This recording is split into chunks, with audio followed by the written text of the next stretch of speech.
This is the Detroit Sports Podcast Network. Today's episode of Two Bad Hombres is brought to you by The Athletic.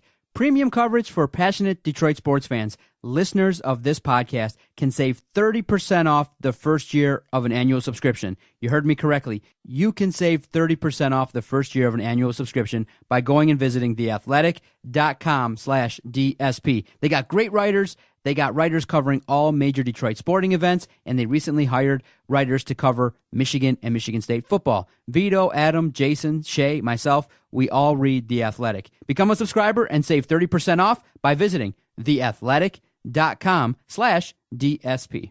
I was trying to get it how I live. I want them dead presidents. I want to pull up, head spin, get it, get fly. I got 6 jobs, I don't get tired.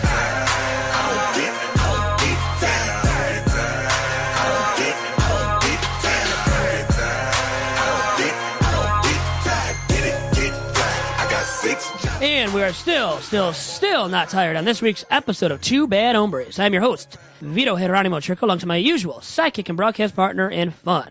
That is Doc from Doc and Jack, John Charles Macaroon. John, how are you doing? Vito, welcome to the weekend. Always enjoy podcasting. I know everyone calls this the slowest week in sports, but we've had a great time talking baseball. The nephew was in the studio. A great week, even though people say it's slow. I always enjoy the conversation. What's going on with you? Doing well. Had a nice weekend with some buddies, gambling, playing some poker. I heard you also had something like that going on last weekend for yourself. Wait a minute, at you the didn't Motor invite City me? Casino. You didn't invite me to play cards? I did not invite you to play cards, but I heard you did a little bit of that yourself, and it wasn't even a guy's night out. You just went by your lonesome. I did. I went down to Motor City Casino, seen the happenings at 10:30 at night on a Saturday. I got the poker itch by watching so many hours of the World Series. ESPN made a great decision by airing it live start to finish, and it was an amazing experience. I won $125, played 1-2, no limit. You played some cards, huh, with Nick? I did, but I stunk. I stunk it up. I was the first guy to go, I think. Again? I was like being bold and trying to go all in all the time, kind of.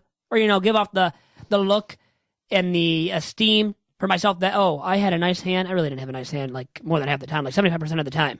Did someone who at least call you have something, like an ace or a king or something? Yeah, they always beat me. I didn't have anything. Like, I would do it where I didn't even have a pair of anything, and I still went all in or said, I'm going to go, throw my cards into the table, in the middle of the table and try to win this hand. Never won a hand. Or I won one hand. I won one hand doing all that. Where I had like a nice pair of cards or multiple cards I didn't even know I had. Like, I didn't even know what I had there, and it was like a flush or something I had. I didn't even know I had it. So and I did. So I won that one hand. Do you guys play Hold'em? Not playing for money, but it was Hold'em. We played Texas Hold'em. That's the kind of poker we play. We've always played it, but I like playing it.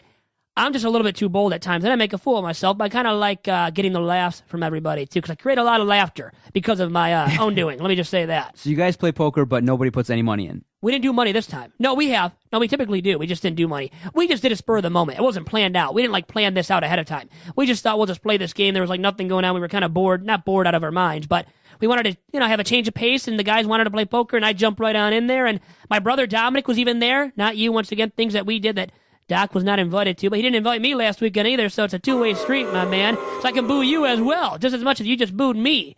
But anyways, Dom was there. Dom was playing. Got a little bit sick, drank a little bit too much vodka. I'll just say that much. Had a nice sitting with the toilet, sitting down and viewing the toilet and talking to the toilet for a bit too long there because he drank a little bit too much vodka. The vodka did him in. What do you mix it with? Water. Pure water and vodka, which can be good. I've had it now. I tried it out for like the first time 2 weekends ago for my 4th of July trip when I went up north. Was at a cottage, and this drink, vodka and water, was going around, and I tried it out, and I actually did like it. It was smooth, man. Smooth sailing with that drink. Now, Dominic, I think, put a little bit too much vodka. With a lot more vodka than water, so he kind of made a rookie mistake with mixing that drink. So you understand the nuance of the game. You're saying that you just were unbelievably, you were card dead. You had nothing. Unbelievably bold and stupid. And I didn't have the best cards. I was trying to go in on these, hands and trying to, fool these guys, and nobody was taking the bait, really. They all beat me besides for the one hand. Won the one hand, but it was too late, and I still lost. And I was the first guy to go out. So that happened. Do you ever gamble downtown at the casinos?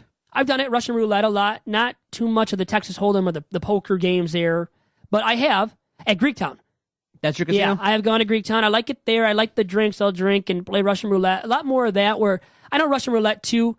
Does it kind of have a bad vibe because it's luck-based? I mean, it's full of luck. You got to have luck to be able to win in Russian roulette, but I have had luck in the past. Like I was hitting on, I can't remember what it was, on red or black, 4 or 5 years ago when I was in college at Soaring Eagle in Mount Pleasant. I was there where you can go when you're 18 because it's on Indian plantation, right? I think that's why you can go as an 18-year-old. Anyways, was doing well, was hitting constantly with the one color. So I kept doing it. I was feeling myself. So I thought, I'm an expert at Russian roulette. Then I finally realized it's based on luck. So just because I was winning then a couple of times in a row doesn't mean I'm going to carry over or have that success carry over. And guess what? It didn't ultimately carry over. Understood. Now, this podcast, we have a special guest. Who do you got this week? A very interesting story when you had texted me and said, hey, I got this individual that we could potentially talk to. I was excited because it's a unique individual, one in which I think a lot of people might find interesting. The general manager of the last standing Blockbuster store in the U.S., the entire United States of America, based in Bend, Oregon. And where the heck is Bend? It's in Oregon. I don't know anything about it. I've never been there, but the general manager of that lone Blockbuster location, still remaining in the U.S. of A., will be on these airwaves via Two Bad Hombres this episode and some fresh feedback, as her name is Sandi Harding. She will be providing some fresh feedback on that store and how it is and what it means to her to be the GM of the final remaining Blockbuster store in the U.S. of A. Okay, Vito, let's dial her up and get her on the podcast. And it's Sandi Harding, the general manager of the last standing Blockbuster store in the U.S. of A., the entire U.S., in Bend, Oregon. Sandi, how are you doing? I'm doing great. How are you? Well, great to have you on. And, first and foremost, I've never been to Oregon. So what is Bend, Oregon like? What is it like living there? Oh my gosh, it's just a beautiful place to live. We have the mountains in the background. We're known for our skiing and our outdoor sports. On the west side of town, you've got, like I said, the mountains and the Deschutes River. On the east side of town, it basically goes out into a desert. So we have a lot of motor sports and different things out there. It's just an absolutely beautiful place to live. We have lots of local breweries that are pretty famous, and it's just a gorgeous place to live. So, Sandi, what does it mean to you to be the GM of the final remaining Blockbuster store in the U.S.? It's pretty exciting, actually. I've worked for Ken & W for 14 years and came from a different type of retail background and never thought in a million years I'd be running a video store, let alone the very last one in America. So it's pretty exciting. I have to admit, I'm enjoying my 15 minutes. So the last two Alaskan Blockbuster stores just closed down, which made yours the one remaining still in the U.S. And I wanted to ask you, too, how has your location stayed afloat over the last decade when thousands and thousands of these other Blockbuster stores have closed down? I think there's a couple things that are a factor for us. One, Ken and Debbie Tischer, the owners of our store, are wonderful people. They're incredibly supportive. They love the movie business. And, Ken's often told me, as long as we can pay the bills and customers are coming in, we'll stay open. And I think that he's very true to his word. He enjoys the business. Bend is very special. When I first came to work for them, we had 4 Blockbusters here in a town of about 50,000 people. And there was a Hollywood and a bunch of other video rental places. And so Bend has always been a very much video renting community. And then I have a wonderful staff. I've got some of my members of my staff have been with me 10 years. So, that really speaks a lot as far as with customers. They love coming in and seeing the same faces over and over again. How much media attention have you and your store received since the news broke that those 2 Alaska stores were closing down, the final 2 in Alaska? Oh my gosh, you would just be amazed at how much I've done. I was up at 6 o'clock this morning and did 3 radio interviews before I even came to work. The first one, I have to give a shout out to USA Today. They were the very first one to contact me. But I have done New York Times, CNN. I just finished with NBC Nightly News. I mean, we're all over the gambit, from local radio stations all the way to national news. So I think the most impressive one was a radio station from Argentina that called me. That's very impressive. So, then you have a random podcaster like us from the Detroit Sports Podcast Network calling you out of the blue on Saturday. And I'm glad you were receptive and granted this request. Oh, everything that we can get, even after the media hype goes away, it's those local customers that we love that we need coming in so we can continue to be the last store. And all this media coverage has been wonderful because it's reminded the people in Bend that aren't coming in that we're still here. We need their support. And that's what's been happening. And I can't thank all of you enough for that, because it's the media that's been, getting that attention out there so we can keep running. So you're currently at work right now as we're talking? I am. I actually stepped in the back room because it was pretty loud out there, but I have not stopped working since it broke. And let me tell you, my feet are hurting and I'm tired, darn it. But no, we're having a ton of fun, and it's just been amazing, and it's been exciting. We're a tourist town. It's always fun to talk to people from out of town, but right now it's, how could I go home? I've got to be here to be a part of this. So now, can we ask a favor? After we're done with the interview, can you take a selfie and send it to our guy Vito? I think it'd be great promotion that you spoke with us. That's awesome. I would absolutely love to do that. In fact, I was just finishing up with NBC, and I got the email asking for it, and I hadn't had a chance to take it, but I will take it right now, and I will send it to you immediately. So she's been doing media hits left and right. Sandi's a celebrity now. Sandi Harding is a celebrity. You never thought you would be, but now you are. And everybody and their mother wanted to talk to you, including us here on the Detroit Sports Podcast Network. And it is Sandi Harding, the general manager, the final Blockbuster store in the US of A, located in Bend, Oregon. And, wanted to ask you, too, how about the people coming in, like customers that have been just coming into your store to take a trip down memory lane and to relive childhood memories? And I could see myself doing it. If I lived over there or remotely close to Bend, Oregon, I could see myself visiting the store just to take a trip down memory lane, because I used to rent videos myself and video games from Blockbuster way back in the day here in Michigan. Yeah. And we obviously still have our local customers. Today was Tuesday morning, so it's new release day, and our local customers are just digging it. They've actually been great. They have been coming in and talking to the media and not even missing a beat and telling them how much they love us, which, again, I cannot tell them how much we appreciate it. But, we've had a ton of people just coming in to say hello and buying some candy or doing something, taking pictures. Oh, my Lord. We had people on Friday lining up to take pictures in front of our store, and it has been nonstop ever since. So, it's been exciting and fun, and we just love it. We're just taking every minute of it in stride and just really enjoying it. Now, Sandi, I think I read that you go to other local stores and buy your videos and video games from those stores, and I know even Costco was mentioned in an article and some other local stores as well. Talk about that a little bit. Well, Costco is, unfortunately, I go there to get a lot of supplies and candy. I don't usually get a lot of movies from them.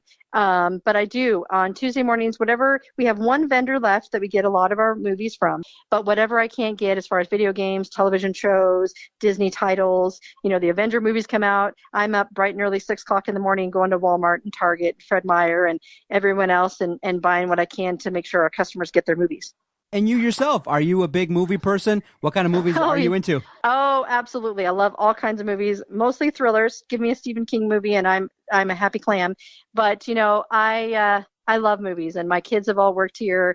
My husband actually worked for a Blockbuster Video when we first got married years and years ago, and never thought I would ever be working at one. But when we were still in college, and we are just always been a huge movie family, and just love it. Absolutely love it. So what's your favorite memory at this point of working at Blockbuster? Oh, I have so many. Oh my goodness.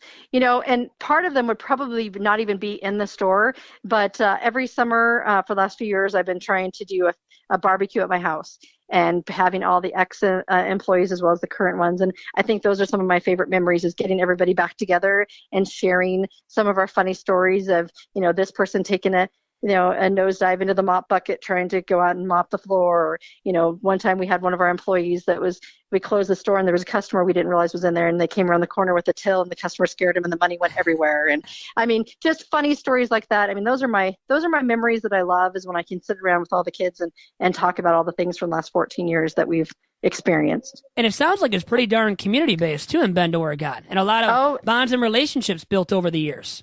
Oh, absolutely. I have regular customers calling me all the time. And now, any idea? I know this is a tough one for you. I know you had this asked of you already by many other media members and outlets. But any idea on how long the lights will remain on at this Blockbuster in Bend, Oregon? I always tell everybody that we're like everyone else. We have a lease, but we do still have a couple of years left on that. And we have to sign a license agreement every year with Dish Network, so that's always a contingency. But, we're still making money. We're still able to pay the bills, and we're going to keep going as long as we are. So if the store does shut down one day, what will that day be like for you? It'll be very sad. Very, very sad. My husband and I are going to retire in about 7 years, And we've already talked about that. And I'm like, I can't ever give up my job until it's done. So he knows, I know, and I would just love to keep going forever. But, there's always an end to everything. And I'm hoping that it's years down the road. Now, your title is general manager. For those that don't Correct. know, what does those duties entail, and what's it like? What are some strategies that you implement to be the most effective general manager you can be? Well, so as the general manager, I pretty much do everything. So I do payroll, personnel, I buy all the movies, I buy supplies, I buy snacks. Pretty much take care of everything in the store. And over the years, we've had other people in those positions, and we've cut costs and kind of dwindled down, and now it's just me. But there was a time when I was doing all the bookkeeping too, and then that got to be a little too much, so I got a bookkeeper back in here. But it's exciting and fun, and my days are always full of all kinds of things, and now we've got all the media coverage, so that's even better. So I'll leave you with this. If I wanted to take a vacation to Oregon, and specifically Bend, Oregon, what's the best time to visit the city? Well, it depends. If you want to come in and enjoy the city when it's kind of quiet, come during the week. If you want to be here when it's a lot of fun and rowdy, come during the weekend. We have some wonderful breweries. We have the 10 Barrel Brewery Company. We have Deschutes Brewery. Just wonderful things here in town that you would really enjoy. Well, Doc and I like beers, so we might have to travel over there. You go. I'll just say that, and I'll leave you with that, Sandi. Great stuff from you, and best of luck the rest of the way to at Blockbuster. No problem. Thank you much. Have a great day, and we'll talk again soon. And back here on to Bad Hombres after that interview with Sandi Harding, the general manager of the final standing Blockbuster store in the US of A, located in Bend, Oregon.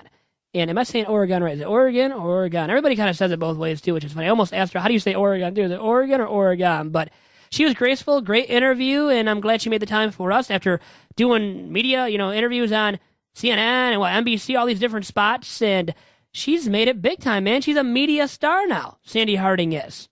Isn't it funny sometimes how the luck factor hits you?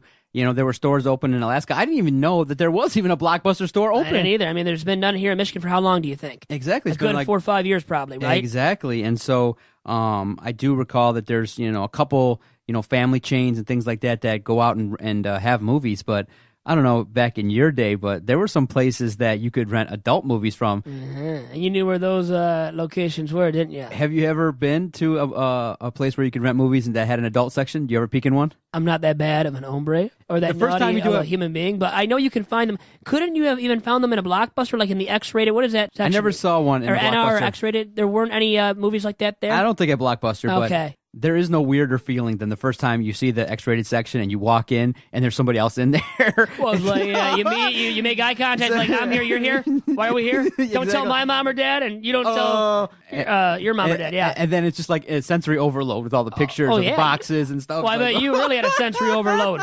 Knowing you. Oh man. So good memories for you, huh? Like when you were how old, by the way? About how old? 18. I think it's when you're allowed to go back there.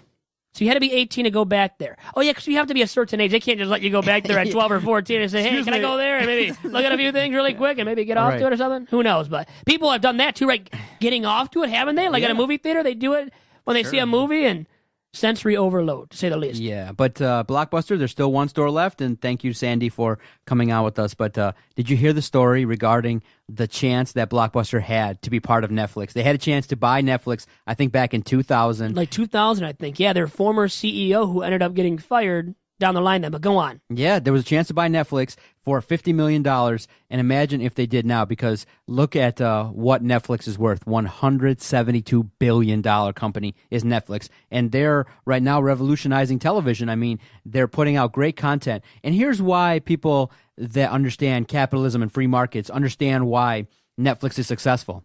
They have great products, and here's what they do. By all accounts, all content providers for Netflix, they're like, they pitch ideas to Netflix, and then Netflix goes, okay, sure, we'll greenlight it and go handle your business. There's no oversight from Netflix. They don't micromanage. They're given a budget, and the content creators are well within their reason to work within that budget, and it's hands off.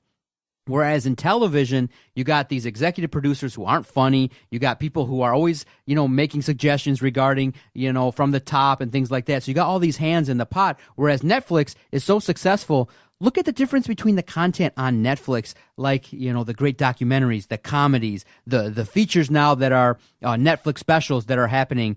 Why? Why is it successful? because they have content that is quality. And that's the difference now between what's going on in television, where it's so micromanaged and it's restrictive and it's not as good. I mean, back in the day, I don't know if you remember, shows like Dukes of Hazzard, because there wasn't 200 channels, would draw in 35 million people to watch. Nowadays, if you get 800,000 to 1 million people, you're in the marketplace. You're in a position to have a television show. And that's why the Roseanne show just shocked everybody when it came back and debuted to like 18 to 20 million people every week. That's huge television Well, the numbers. first episode for sure, yeah. Yeah, that's huge numbers. And the reason why Netflix is so successful is they're hands off.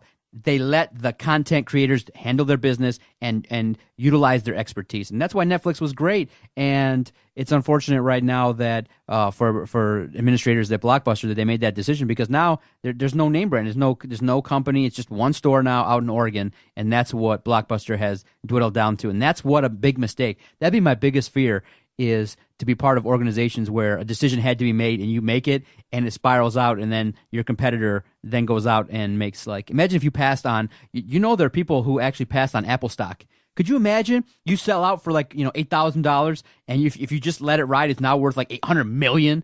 I just couldn't live with myself if I made that kind of mistake. And now there's actually a little mistake that I'm kind of bummed out about, being that I'm a huge wrestling fan. There were, hundreds of people that were like, buy the stock, buy WWE, buy WWE stock, when it was like $12, $20. Now it's at 80. I could have had 4 times my money if I would have invested. You messed up, man. Now your name is always attached to that erroneous decision. Well, it's not that. I couldn't have invested that much, but enough to do some things to, take a vacation. Enjoy yourself a little bit more than you already do. We do through the podcast, but you could have maybe taken an extra vacation that you haven't to this point. You're right. So we all make mistakes, but imagine Blockbuster. What do you think? Well, that guy's name is always attached to that erroneous decision. I mean, it came to backfire big time, right? It came to eat him in the behind. It did. It came back to eat him in the behind, and he can't ever move past that. I mean, that's always attached to his name, so that's a sad thing. And Netflix would have been Blockbuster. Blockbuster is no longer. It would have been still around. It would have been the kingpin of all media and TV and films would have been going to Blockbuster. Streaming services would have been provided by Blockbuster. Blockbuster would have been running things. Wouldn't it have? It really would have. Blockbuster would still be alive and would be a kingpin. There'd be so many shows and films and content creators and providers that would be going to Blockbuster, not Netflix. It would be called Blockbuster right now. So think about how big of a mistake it was for Blockbuster. Now, you would ask Sandy regarding the future of that store. They'll probably be there for the 7 years, but maybe just not under the name of Blockbuster. They just might call it, the Sandy store or whatever they may. The Sandy Harding store? She's a celebrity now. They could just name it the Sandy Harding store at this point, huh? Sandy Harding Rentals, you know what I mean? Something, but I don't know if they'll continue to have the name Blockbuster. I mean, why not? I guess if they can still keep it, why not? I think it's the nostalgic feel. Yeah. She was saying people, and I read about it, reading up before the interview, that people just come and visit the store now. They go in there to take a trip down memory lane to relive their childhood memories, like I had brought up to her. It's a museum. It's a museum now of old, history of what people went through growing up and their childhood experiences and renting movies. That's no longer like your kids now will never even know what that is, what the experience is like for us when we were younger going to rent movies. And, for me, I grew up in a bit of a different generation than you. Let's just say that. A little bit of a gap in age between you and I, but still, I was able to go to Blockbuster to rent a movie, to rent a video game. I would rent video games from there. I would look forward to it. Now, your kids and their generation, guess what? They have nothing to look forward to in terms of that experience of going to a store to get stuff. I mean, that's like going by the wayside. And really, going to Amazon Prime. How about that topic? What Amazon Prime wanted to do with the Prime Day, and they messed up. You could almost say royally. Didn't really come to fruition as much as it would have liked, as Amazon would have liked. Amazon crashed? There was some crash. It was some sort of a crash, and Amazon Prime, the day kind of failed. It wasn't as luxurious. It really didn't live up to the bill. To sum it all up, it did not live up to the bill of what Amazon expected for it to be, that Amazon Prime Day, when it had these great offers, slashing prices left and right. And then competitors, these stores that still do exist, were trying to match the prices. Well, it's hard to when they lowered the prices as much as Amazon did through that Prime Day, which really didn't live up to the bill once again. Understood. Let's take our first time out. Second half of the podcast, I want to talk to you about a picture that Kourtney Kardashian put on her Instagram, which caused a little bit of a stir, not only for the photo, but because her boyfriend kind of commented on it, and it really kind of revealed, I don't know, maybe some passive aggressiveness. Maybe they were playing it off as being light, but for attention. We'll talk about that next, as well as a couple stories regarding some things that are happening locally and other things going on around town. Stay with us. You're listening to Two Bad Hombres on the Detroit Sports Podcast Network. Vito, I want to tell you about our host site, Podomatic.com. When Adam and I first started this project, we were looking for a great place to host all of our recorded audio. And thank goodness we found Podomatic. Why do we use them? We've recorded 1,000 podcasts since September of 2013. We've only used one host site. We had on this very podcast, Sandi Harding, the last general manager from a Blockbuster out there in Oregon. If we didn't have a quality host site, if we didn't generate quality links, there's no way we could have great guests on. So if you're looking to start a brand new podcast, a brand new project, all the hosts here on the network, we're going to recommend one host site and one host site alone, Podomatic.com. And back here on Two Bad Hombres, and we had that nice interview with Sandi Harding, and now you wanted to discuss Kourtney Kardashian. You said you wanted to discuss because of a photo that she posted on Instagram, the IG, as I like to call it. Yes. Now look at this photo. It's of her in this scantily clad outfit. Now, since her relationship ended with her ex, Scott Disick, the father of her babies, she's now dated younger men and things like that. Me? No, she hasn't. Eunice Benjamin commented on her photo, and that's what kind of made it get into the spotlight. But lately, she's been taking some sexy photos. So if you follow her, her photos are nice. But this photo kind of drew attention because it was extra sexy. And extra sexy. I like extra sexy. In the comment section, he tells her, he's like, so this is the kind of picture you need to take to get likes? Now, it could have been playful. People then went to his page, and this kind of speaks to the power of social media. They went to some of his photos because he's got a lot of pictures with his shirt off, and there's a series of pictures where the fans have kind of rebuffed him and said, so these are the pictures you need to take to get likes? And it's kind of funny. I don't know, have you ever heard the saying, do it for the gram? Yeah. Do it for the gram. I've never done it for the gram, but maybe I should. Maybe I should take a butt photo.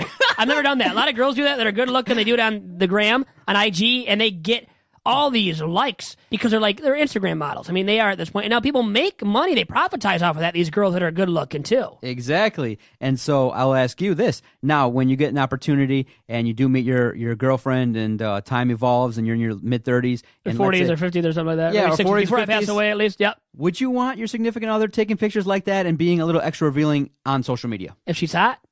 You can rock with it. If you have a body that's rocking, you can rock with it, baby, all day, all night long on IG. I would not care.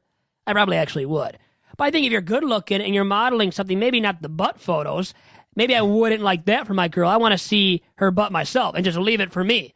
That butt's for me, right? And that's what people are saying now, right, that are up in arms regarding this photo. Exactly. So what'd you think of the photo? Nice. Well, she's good looking. All the Kardashians are good looking. Exactly. Obviously. And so I'm exactly the same way. I'm in lockstep with what you're saying, is that I kind of want all the sexy revealing photos to be of me. For me. you, yeah. Exactly. As a husband of your wife, like if your wife was doing that on Instagram, right, wouldn't you be disappointed in her? And you would think, I think you would start to think she's looking for somebody else, which I don't blame her for looking for somebody else. But I would say if she's taking photos like that, right, like raunchy photos, wouldn't you say to yourself that maybe my wife is looking for something else out there that's appealing and more appealing than me, that is better looking than you, which wouldn't be hard to find, but really, did you hear any of that? My question there. What do you think? If your wife started doing that on Instagram, how upset would you be? And wouldn't you tell her something? And wouldn't you think that she's looking for something else out there? Yeah, see, that's the thing, is that she's doing it because maybe she lost a bunch of weight or she had self-esteem issues. I could understand it. I wouldn't. You would give her a pass like on one or two photos. Exactly. But what if she started posting Monday through Sunday, right? Exactly, where she does it for the gram all the time. No, I couldn't handle it. Would you get so upset that you would want a breakup or divorce? Or, I mean, at least a break in the marriage or something. No, because of the fact I'm secure in our relationship. I'm very happy. But what do you think about... You're secure that you're ugly, and you're uglier than her at least. What do you think about Eunice's reaction? Do you think it's playful? I do think that part of it is due to attention, because a lot of people will say that everything that comes out of the Kardashian camp is calculated, that everything that happens is pretty much pre-planned for attention, to keep their name in the papers, to keep the attention high.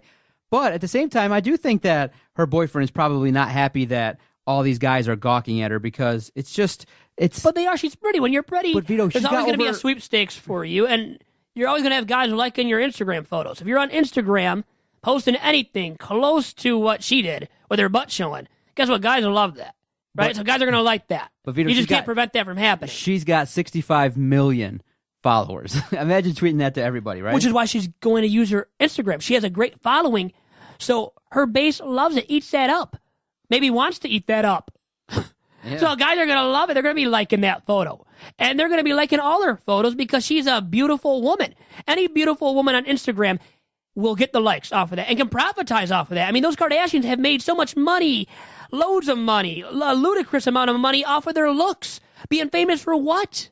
What are they famous for? People are still trying to search for the answer for why they're famous. Really? I mean, because of their mom, the momager, right? Kris Jenner herself. She's made them all famous, and now they're all models. They're self-made millionaires, billionaires. I mean, the one's almost a billionaire now. Think about that. Yeah, one of the exactly. Jenners that she had with Bruce, who's now Caitlyn Jenner, obviously. So you're saying you would not be down for, your significant other to get down like this, especially with the frequency of these photos where it's basically every day where everything they do is shared on social media. 65 million followers have now probably seen this photo or some incarnation of it. That's a lot of people that know you for your sexuality. And it's a Well, the little bit too much. Kardashians are known for that. Aren't they famous Yeah. for that? And they're infamous for being famous for nothing. But how about Kylie Jenner really quick? Mm-hmm. How about now? Almost worth $1 billion. She was featured on the cover of what? Forbes? I think it's Forbes. As being a self-made billionaire. People, found some fault in that. Did not like that. And how about you? For me, I'm thinking to myself once again, Kris Jenner, her mother, made her famous. Yeah, it's She's not- famous because of the Kardashian and Jenner name, right? Yeah, a lot of people are hypercritical of the phrase self-made, but she's a billionaire, so you got to give her credit. I mean, you still have to Cool. have skills. Good yes. for you, but self-made. That phrase. Does she really deserve that phrase? No, she's not self-made. Self-made would be you or I. We were never billionaires to start off. Like, she was already a multimillionaire. Yeah. Who has profited off of that. And now she's increased her earnings, right? Her income, salary, money that she makes per year on an annual basis. So more power to her. She's done a lot of good stuff for self-modeling and whatnot. And she's a great-looking lady, has profitized hugely off of that, and more power to her. If you had those looks, if you and I had those looks too, I think we'd be profitizing off of that. But still, and she's done other stuff outside of just modeling and looking good and making money off of more reasons than just that. But still, self-made, when you put that title in there, that phrase in there, people are going to be up in arms. And I think deservedly so, because realistically, when you really break it down, if you really want to break it down, and I guess I am right now, she's not self-made. She grew up into that, right? So Exactly. for her to say, for Forbes or whoever published, I think it was Forbes, having her on the cover and saying that she's a self-made billionaire, that's ludicrous to me. Understood. Man, that family's unbelievable. They're basically one of the pioneers of reality television. I mean, they took it to a whole other level in terms of sharing what they've done in their family all over the world. And, that family is just, look, every 3 or 4 years, they sign a deal for $150 million to air all their family drama on television. Do you believe in the Kardashian curse? That all the men that date them end up, Kim K and Reggie Bush, they did a sex video. Reggie Bush was never the same totally. Had a few good years after that. But Lamar Odom, biggest curse was to him. Yeah. Chloe and Lamar, they did a reality show on E! Yeah. Which, was spawned off of Keeping Up with the Kardashians, which it said, I know the name, but I do, and I've watched a few episodes. I'm not going to lie here. I'm authentic all the time here on Two Bad Hombres. So I have watched Keeping Up with the Kardashians, which Lamar Odom was on. Then they were married. Then he got into the brothel, passed out, had drug issues, right? Was an addict, had to enlist himself into a rehab place. He did, and then Chloe was going to take him back and renege on the divorce papers, I guess. Remember that, too, all that drama that went down? All for pub, though. It's all done for pub. Yeah.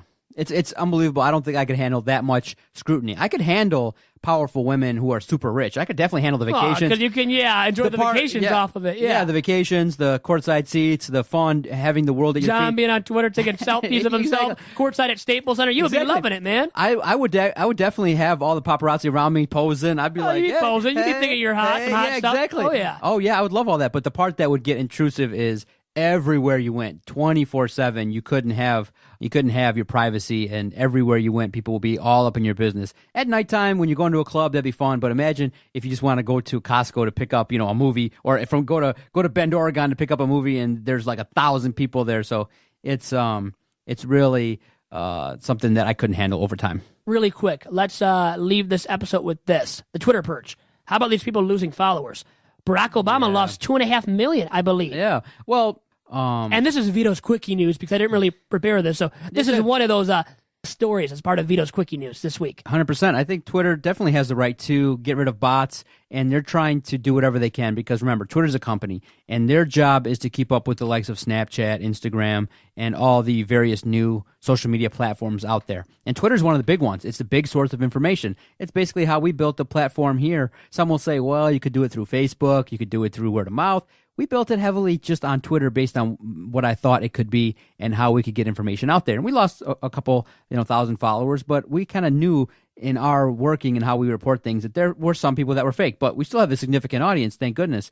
You look at it and you say Twitter's got to do a good job, not only of getting rid of bots, but really policing when negative comments, when trolling comments come in like death threats or anti-Semitic or racial comments come in that are really bad, you have to get rid of them and lock the accounts. And they've been doing that a lot more. Even some prominent accounts here in the Metro Detroit area have been locked and have been forced to open new accounts. And so it's a situation in which Twitter's got to constantly monitor these trolls, and I think they're doing a good job of it. I have no problem with it. We're all about engagement, so it doesn't really matter how many followers you have. Adam Carolla famously said this: you could have 2 million followers, but if they don't buy nothing, then it's worthless. Well, you're not making any money off of it, right? You Yeah. only can make so much money just based off of your following. Exactly. But if you have 100 people that buy everything you ever Sure. put out, that's all you need. Yeah. And that's most important, is having engaged followers who, like, when you put out your links and stuff, they actually go and donate. And we've been able to be successful. I mean, you've donated $7,000 largely due to your work, your name, your word, and also, I would say, partly due to the support from the network. To Make-A-Wish, Michigan. Exactly. Next game, Saturday, August 4th, You 3 got it. p.m. approximately for the start time at Wayne State University. Let's talk Shameless about that. plug for that game. Let's talk about that. Yes. Because, like I said earlier on the Tigers Talk podcast, I don't have much experience in the world of softball. So I understand the big no-no is you can't strike out. I don't think that's going to Better happen. not. No, I'm not It's going to slow strike out. pitch. Not Okay. It's not Jenny Finch throwing to you. No. Exactly. If she's throwing to you, then you can strike out and you look so all right. I do believe I can make contact. Now, I think I've asked you. You think? Yeah. Please. Okay, You better know you can make contact. Not think Okay, or good. believe it. Now- You better know you can make contact, and you better do so. Okay, good. So that's expectation is I do get at least on That's base. at least that's the most minor expectation Is there you an can have umpire? that I have for you. Is there an umpire? There will be. My father will be the home plate ump. Okay, your father's So the will umpire? he judge in favor, rule in favor of you a little bit? Maybe be biased because you're my co-host and partner Yeah. here at the DSP network? Yeah. I don't think so, actually, for this game. So you Okay. better come to play and Now- be swinging and not swinging and missing. Roughly speaking, how far would it be to hit a home run? It'd be far. It's a softball. I mean, it's not the a baseball field, regulation- but still a regulation size softball Okay. diamond. Now, remember, baseball parks overall-wise are not the same, dimension-wise. Remember this. I don't even know what the dimensions are actually at Is there- Gary L. Bryce Field at Wayne State. Is there an opportunity for us to visit Bryce Field before the game? We can do so. Okay. I think I want to check it out anyways, just to check out the dimensions and the seating and how all that is, too, Okay. before the game. Okay, there's an opportunity to generate some content there. And then it's a 9-inning game. 9 innings will go because it's just the one game. We have enough time Yeah, as we well. have time. And afterwards, will there be hot dogs, chips, any food Hot provided? dogs, chips, Better Made potato chips donated by Better Made. I Yes. got that donation request granted from Better Made, so did do that. Now the hot dogs I will be buying, but I will be getting some food, Mediterranean cuisine from 2941 Street Food, my cousin's restaurant in Midtown. Has Very good. one of his locations Chicken there in tenders? Midtown, close to Wayne State. No chicken tenders for you. Do you love chicken tenders? Yeah. Fried, like a Okay. fried baby too, So right? is there an opportunity to be a 1-inning player and then ride the bench? And ride the bench or get a runner. Maybe you need a runner, right, to run the bases for you because I don't know how in shape you're going to be by then. Now you've lost some weight, right? You have shed some lbs, but you still believe that you're not in shape enough to play a full 9 innings. No. That's what you're trying No. to say. I'm declaring I'm playing the full game, and I want to be part of it. Absolutely, I want to be part of the game, part of the contest. I will be there. Just anything etiquette-wise that I got to be prepared for, because I definitely don't want to rub anybody the wrong way. I don't want to cause any fights. So do people get competitive in this game? Do people find themselves really invested in win or loss? Yeah. Okay. Now, me, the whole way through, probably not, because I'm going to be entertaining others. I'm the host. I'm, roaming around. I'm talking to this guy, that guy, mingling and whatnot. So I'm not totally focused on the game and the end result. But some people are. Nick Schmiegel will be. Trust me, he'll be tuned in, and he wants to win the game. He loves when he beats me. He brings it up to me all the time. So trust me, we got some competitive people in this game, too. Is it possible to have walk-up music? Have a radio. You got to play from your phone. Bring your phone and bring your radio. Okay. And then you can play some walk-up music. That's the only way of that happening. You think so? Okay. So bring it. Bring your portable radio, man. Has anybody done it? No. You'd be the first one to do it. So, I mean, based on etiquette, you'd be the first one to... You'd be breaking the mold, my man. I mean, I don't know how that would look for you. First time ever playing in the game, and then you're bringing a radio to play some walk-up music. Really? For a charity softball game? Yeah. You would look like a fool, maybe? Here we go. Or I a think- big-time fool? And now, batting fourth. Cleanup. Oh, wait, cleanup? You're batting cleanup? Yeah, I'm batting fourth. Wait, you were worried about making contact. Now you're batting cleanup all of a sudden? Oh, yeah, How batting did that fourth. happen? DOC, Doc from the Detroit Sports Podcast Network, John Macaroon, up to bat. I'm too sexy for my love, too sexy for my love. Love's going to leave. I can mess with this. I like it. I'd be taking off my shirt. I'd be taking off my shirt, too, when you're going up to bat. I'd be in the field or on the bench taking off my shirt to this, baby. I might. Take it off. Take it all off. I want to see that. I want to see that pond. I want to see your stomach, baby. What you look like, how in shape you are. How you're not in shape really would be a full display of that, probably, how you're not in shape. Yeah, But, hurts. hey, And I am too sexy show it off, man. You're too sexy for your shirt and everything. On Milan, New York, and Japan. I think that would be I something. could jam out to that, man. If you can't, What do you think the response would be? Would people be looking at me they'd funny? be looking at you funny. Yeah, oh, yeah. Oh, yeah. They would think, what the hell is this guy doing? And who the hell brought him? Who the hell invited him? Yeah, he's my podcast host. Yeah, we do numerous podcasts together, but he's sane. I promise you. He didn't take his crazy pills today. That's what I would say to them. You're like, I cannot believe he really thought about that for himself. That is odd, an odd request, but you're a man of many thoughts and ideas, aren't you? That's why you're the DOC, the co-founder and co-producer of so many different podcasts and co-host of so many different podcasts. So let me bow down to you really quick for that, right? And oblige. I mean, should I oblige to this request? I guess I will. If you really wanted to play something, not that song. I know you wouldn't play that song, but if you really wanted a walk-up song, I mean, hey, more power to you, man. Just bring your own radio or play it from your phone, not from my phone. Year 1, I'll be conservative. Okay. Year 2, I'll ball out and I'll show up in Ric Flair outfits and I'll show up fully decked out in costume and in character. Okay. The first time around, you get the regular you better John play Macaron. it safe. Just hit the ball. Okay, worry about hitting the ball, because then what if you have that walk-up music? You go up there and you swing and miss. You're not going to hit the ball. Exactly. Really embarrass yourself then. Exactly. All right, Vito, our time is up. Oh, man, great recording. I enjoyed the conversation with Sandy. She seemed generally excited. She was excited. And Pleasant lady. That's what happens when you get in contact with people who aren't naturally famous, who are excited to actually be like, wow. And I just love the fact that we can kind of splice together where she goes, I talked to CNN, NBC News, and now a podcast. It's great. It's great. It was funny because she's gone from the big media outlets to us. Yeah. Hey, fake news at CNN, though, as our president has said. CNN, MSNBC News, NBC Nightly News, Vito, Detroit Sports Podcast. We made it happen. How about that? I just called her. You're right. I called her up out of the blue last Saturday and made it happen, man, just like that. All right, Vito. Thanks, everybody, for tuning in. You can find the other shows on this great network by visiting DetroitSportsPodcast.com. Follow Vito at Vito Jerome. If you've liked or disliked anything that you've heard, we accept all criticism, all critiques, and all praise, as always, on our Twitter page at Detroit Podcast. And please follow Vito and donate anything you can, $10, $5, $1, whatever you want, to Vito's Make-A-Wish Foundation. His charity that he's working with is awesome. His softball game, the Churko and Company softball game, I will be a part of it and might generate content. You never know. And now I know that you can check out Doc partying in a parking lot outside of Motor City Casino. Not inside of Motor City Casino, but outside of it. And he does like playing poker by his lonesome. That is a Doc from Doc and Jock and from Two Bad Hombres here. I am your host, Vito Geronimo Churko, signing off. Peace. Adios.